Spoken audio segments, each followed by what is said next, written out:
Baik, Dewan Jurigan Pertama, saya adalah pembicara utama oposisi dengan tegas menolak posisi yang disampaikan oleh pemerintah, yaitu Dewan ini menyesalkan meningkatnya peralihan ke model bisnis berbasis langganan. Saya akan menjelaskan pertama adalah beban pembuktian saya, yaitu adalah bisnis model langganan lebih banyak manfaat daripada mudaratnya, terutama di era sekarang. Yang kedua, saya juga menyatakan bahwa bisnis model langganan bukan tanpa celah dalam penerapannya, dan bukan berarti bisnis lifetime itu tidak bisa kita terapkan sama sekali. Tapi di sini saya beban pembuktiannya kembali lagi itu membuktikan bahwa bisnis model langganan bukan hal yang harus kita patut sesalkan. Oke. Ada tiga argumen utama yang saya akan sampaikan mengenai kenapa saya menolak mosi ini. Yang pertama, secara bisnis model lebih friendly ke rakyat menengah ke bawah. Kenapa? Karena jika kita menggunakan bisnis yang model yang sebelumnya contohnya adalah yang lifetime, maka untuk mendapatkan aplikasi satu, misal kita ambil contoh adalah Adobe Illustrator yang merupakan aplikasi yang diperlukan untuk para mahasiswa untuk mengedit video-video atau mengenai tugas mereka yang menggunakan kreativitas. Nah, mereka menawarkan harga yang sangat mahal untuk secara lifetime, itu bisa puluhan juta. Dan siapa mahasiswa yang bisa menggapai itu? Yang bisa menggapai itu hanya adalah orang-orang yang sudah bergaji dengan yang menengah ke atas, yang sudah mampu mengeluarkan uang segitu dalam satu momen. Dan jadinya ini karena susahnya dalam gerbang utamanya itu orang-orang menengah ke bawah masuk, maka market yang dijangkau itu sangat sangat terbatas. Contoh, zaman sekarang kita sudah melihat banyak sekali yang sudah bisa menggunakan Adobe Illustrator dan lain-lain karena sudah dibuat oleh bisnis langganan. Jadi dari menengah ke bawah ataupun sampai ke atas bisa menggunakannya dengan baik. Namun jika kita kali sekilas balik ke beberapa tahun yang lalu, mungkin kita hanya melihat bahwa hanya beberapa segelintir orang saja yang menggunakan aplikasi-aplikasi yang lifetime ini, yang memang sangat merogoh kocek yang sangat besar untuk setiap pelanggarannya. Dan itu mengecewakan pasar kita. Lalu yang kedua, inovasi yang lebih terdorong karena ada permintaan pelanggan. Kenapa? Secara rasional saja.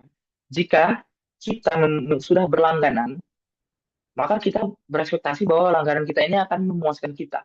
Atau enggak, kita akan memutuskan langganan ini. Karena sifatnya adalah berlangganan ini sementara, bisa kita putuskan. Jadi, contohnya adalah platform streaming film, Netflix. Netflix adalah yang terbesar sekarang. Tetapi jika Netflix tidak baik, maka ada pengganti-penggantinya yang lain seperti Disney Plus, HBO, dan lain-lain. Yang mungkin memiliki harga lebih murah dan lebih baik, atau mungkin lebih harga yang lebih mahal, tetapi produk yang dihasilkan juga lebih baik daripada Netflix. Maka para customer bisa langsung pindah saja tanpa terlalu berpikir banyak mengenai uang yang mereka hilangkan, karena mereka tidak mengeluarkan uang sebesar itu daripada membeli secara lifetime. Bayangkan jika kita membeli Netflix secara lifetime, maka kita akan sulit untuk berpindah ke platform streaming yang lain. Nah, maka ini sekaligus juga menjawab argumen dari pihak pemerintah yang menjawab bahwa tidak consumer orientatif. Padahal langganan itu lebih konsumen orientatif dengan jangkauan yang lebih luas, dari atas sampai bawah itu bisa dapat semua, dan juga lebih ramah di kantong pastinya. Maka para customer akan maka para perusahaan akan mengutamakan kepentingan customer. Mereka akan mengupdate setiap langganannya itu dengan hal-hal yang memang dibutuhkan oleh customer terbaru. Beda dengan jika kita bandingkan dengan lifetime, maka akan cenderung menurunkan gebrakan besar. Mereka akan menunggu gebrakan besar baru baru akan mengupdate status mereka atau update aplikasi yang mereka miliki. Contohnya, jika ada Illustrator baru memiliki fitur yang baru yang memang betul-betul sesuatu yang fenomenal, barulah contohnya adalah fitur penghapusan benda secara real time contohnya, maka barulah dia memberikan update terbaru itu contohnya. Dan itu pun akan dikenakan cost baru lagi, dikenakan harga baru lagi untuk secara lifetime-nya. Jadi kita terpaksa harus membeli dua kali. Padahal fitur yang ditambah itu hanya satu. Sementara fitur yang lain itu adalah fitur-fitur bawaan yang sudah ada dari lama. Lalu, dan di zaman sekarang itu dibutuhkan perkembangan yang cepat. Perkembangan yang cepat ini tidak bisa diakomodir dengan lifetime karena yang pertama, para pencipta inovasinya itu pasti memerlukan modal yang besar untuk melakukan research and development. Sementara uang ini masuk di awal dan juga interest perusahaan itu tidak terlalu tinggi karena ya tidak konsumen orientatif seperti yang saya bilang tadi kalau selain kita menggunakan yang lifetime. Maka karena consumer orientatif mendukungnya inovasi dan inovasi dari uang yang dihasilkan dari subscription itu bisa digunakan untuk research and development bagi para pembuat aplikasi dan produk lain-lainnya. Yang ketiga, mengurangi adanya pembajakan pada aplikasi. Ini adalah langkah yang menguntungkan kedua belah pihak, perusahaan maupun para consumer. Karena yang saya bilang tadi, dengan harga yang mahal, seringkali orang-orang mencari jalan pintas. Contohnya adalah menggunakan Adobe Illustrator yang bajakan, menggunakan Netflix yang bajakan. Kerugiannya adalah untuk perusahaan tentu saja mengurangi omset yang mereka bisa dapatkan. Dan untuk para orang-orang awam atau konsumen, mereka bisa terkena virus dan lain-lainnya. Jika kita menggunakan app bajakan, kita tidak tahu keamanan dari aplikasi itu. Maka itu akan sangat berbahaya.